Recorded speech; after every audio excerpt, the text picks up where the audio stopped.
It's funny how when the internet hates TNA the most is when we have the most fun watching TNA. You know, the gimmick matches, the wacky characters, the out-of-the-box storylines.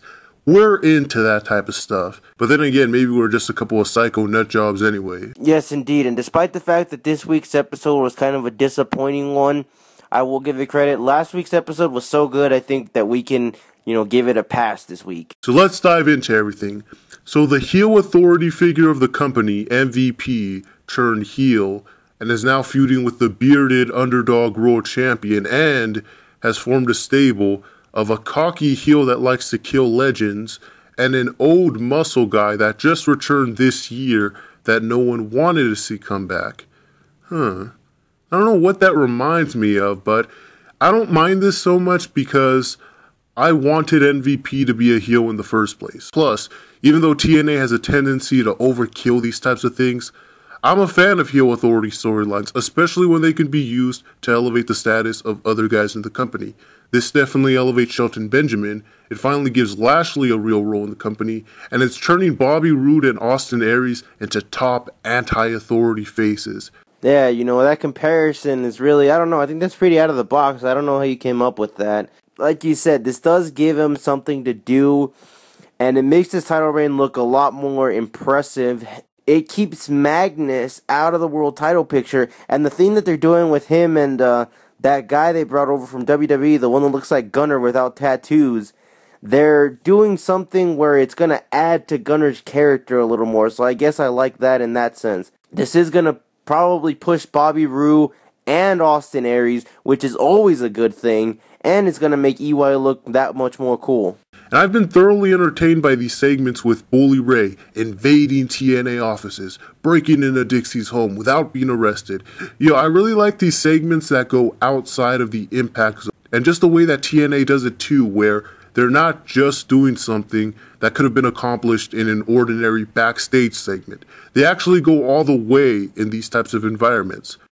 Yeah, this is something that it's not done very often, but when it is done, it's always done very well. And unlike with WWE, TNA does it more consistently, and they do like a better job of it. Like, it makes the show not feel as generic and boring as it has the past 3 years. So I really like these whole, we're going outside the Impact Zone, we're going inside somebody's home, we're going inside, a crazy house. And it's a way to start new storylines because you can run into somebody like a coworker in a local place, i.e. Gunner and Samuel Shaw's new feud that looks like it's going to start. I mean, you never really know when you're going to run into a coworker at an insane asylum, but they're finally doing what I was hoping they were going to do with this Samuel Shaw character. They're doing segments from inside the insane asylum. Only I was hoping it'd be, him interacting with the crazy people and just crazy chicks hitting on him and he rejects them because they're not redheaded or their name's not Christy. I would have liked to see that. I didn't imagine that Gunner would have anything to do with this. Yeah, Gunner is at the bottom of my list for people that I wanted to see involved with Samuel Shaw. But I guess it is going to be a true test for the Samuel Shaw character. If he can make me care about a guy like Gunner, then we'll know that this guy is capable of having a good program with anyone. Yeah, indeed. I thought it was kind of weird that Gunner was like, I just thought you needed someone to talk to, when, 3 weeks ago, he was getting pissed off at Bobby Roode for flipping a coin wrong. Gunner seems like a short-tempered person, so why all of a sudden is he this guy that cares about Samuel Shaw? And like you said, this is a test for the Samuel Shaw character. We've been big fans of it, but that could just be because he was in a feud with Mr. Kennedy, but now we'll know for sure because neither one of us is a huge fan of Gunner. This is why I like James Storm, why I respect James Storm. He made me care about Gunner in their feud, so if Samuel Shaw can do the same thing, then my hat's off to him, and he is an early GOAT. Let's get into some of the highlights from TNA the past couple of weeks. We had a bra and panties match with the Beautiful People and Mai Santana Garrett, a dream match of mine come true. I think it's funny how only wrestling fans would complain about women stripping, but that's aside from the point. You notice how even though Angelina is a champion, Velvet's the one winning all her matches for her. So you know what? Maybe White Velvet was right on Twitter when she said that she doesn't take a backseat to anyone, because Angelina right now is incapable of winning matches unless My Velvet is there to hold her hand the whole match. Bra and panty matches are pretty bittersweet, but at the same time, it is win-win, you know. You want to cheer for your favorites, but at the same time, you want them to get stripped down. One thing that I didn't like is that when the beautiful people got stripped down, they were practically already out of the arena. These are women that shake their asses in skirts and like little tiny tight pants every week, and yet they run away when they're stripped down to bra and panties. That's one thing that, kind of defied logic a little bit. But I do strongly disagree with your statement there. Velvet Sky is nowhere near being the Knockouts champion because she can't even win a match with Angelina's help. So I don't know. I mean, at least Angelina can pick up the scraps when she gets help from Velvet Sky. Velvet can't even do that right. Kind of funny how in 1 month, the beautiful people managed to save the Knockout division from the depressive state that Fail Kim put it in since 2011. But now, Fail Kim is going to kill all of that progress once she wins the championship at Slammiversary. I get that Taryn Terrell is coming back, but Bound for Glory isn't until another 4 months after Slammiversary. There's no reason why Fail Kim needs to hold the title for that long. Unless the plan is she's going to drop it the Impact after Slammiversary, then that would be completely fine. It does seem like it would be hell to watch, but I guess if you're going to look at one bright spot in all of this, it might mean that Taryn Terrell is turning heel.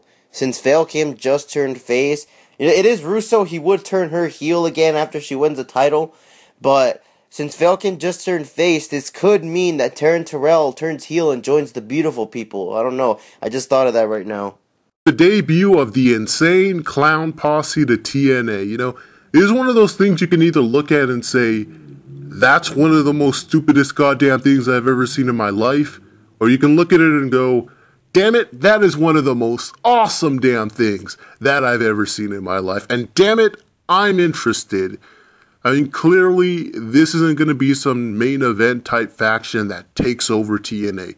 These are gimmicks that's there simply to make the undercard interesting. I mean, when you look at the tag team division, the lower card, and even the knockout division, they're all in serious need of depth right now. And here you have a faction that can help fill all three of those divisions at one time and keep it interesting. This is the stupidest thing I've ever seen, but at the same time, it was like watching a car wreck. You wanted to look away, but you just couldn't, so you just wanted to keep watching. And there's just something about this that keeps you intrigued. As stupid as it may seem, as retarded as it may seem, it keeps you intrigued. And at the end of the day, that's probably the most important part when it comes to wrestling. I can see Crazy Steve being the one that puts an end to Sonata's big reign as the X Division champion, and then cashing in for the world title, and then, wrestling a balloon for the world title. So I think I look forward to that. I just want to say this about Maxine.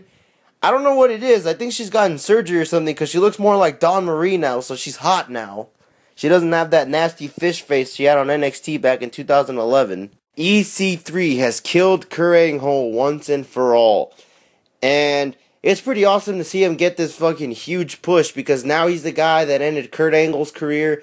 He's the guy that ended Stink's career. Seeing how hard they're pushing him tells me that they actually have a plan for him, because he's one of the most charismatic guys on the roster and one of the most entertaining guys on the roster. Granted, he's not the greatest in the ring, but he's not horrible in the ring either. So by having him end these guys' careers, these big legends from TNA, and using it as an excuse instead of, those big guys just leaving out of nowhere, EC3 can be a world title contender by the end of the year. So during the Funaki versus Ultimo Dragon versus Ricky Ortiz match, I thought about how much I'd like to see them bring back the X Division triple threat ruling. And the complaint I heard from people back then was, oh, but that limits their storylines and their characters. Since when do X Division guys have storylines or characters? People like the X Division because they're fun to watch in the ring, and the triple threat ruling was a great excuse to have them wrestle fun matches on TV every week. And it helped give the X Division more depth, because then they could just bring up indie guys or former X Division guys just for a couple of weeks to work matches at any time.